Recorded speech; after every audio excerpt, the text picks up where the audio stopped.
یہی طریقہ جینے کا ہے، یہی طریقہ پنپنے کا ہے، یہی طریقہ دنیا بھی سنوارنے کا ہے، آخرت بھی سنوارنے کا ہے۔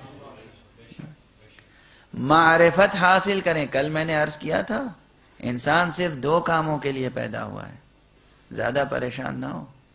انسان گھر بنانے کے لیے نہیں پیدا ہوا ہے، انسان کاریں خریدنے کے لیے نہیں پیدا ہوا ہے، انسان سیاست کرنے کے لیے نہیں پیدا ہوا ہے، انسان خزانے جمع کرنے کے لیے نہیں پیدا ہوا ہے، انسان جنگ و جدل کے لیے نہیں پیدا ہوا ہے۔ انسان 2 کاموں کے لیے پیدا ہوا ہے، ایک معرفت، ایک عشق۔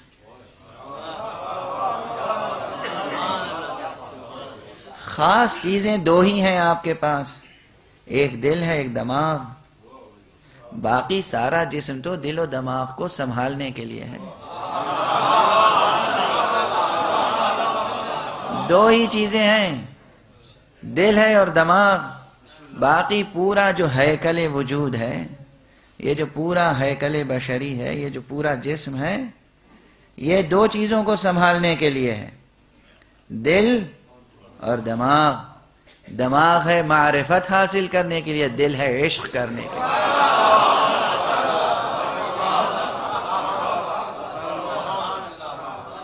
اب باقی دنیا کے تمام کام ہیں، مگر جتنا معرفت کا تقاضا ہو، جتنا عشق کا مطالبہ ہو۔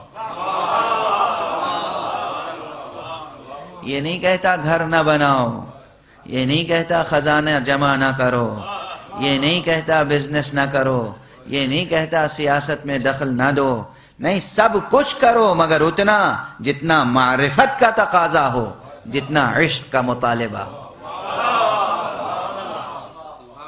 معرفت کس سے؟ معرفت کس کی اور عشق کس سے؟ دونوں چیزیں مربوط ہیں خدا سے۔ معرفت خدا کی، عشق خدا سے۔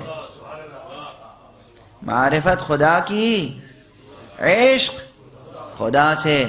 جتنا معرفت کا تقاضا ہو، جتنا عشق کا مطالبہ ہو، اتنا دامن زندگی کا پھیلاؤ، اتنا دامن زندگی کا پھیلاؤ۔ جینے کا سلیقہ یہی۔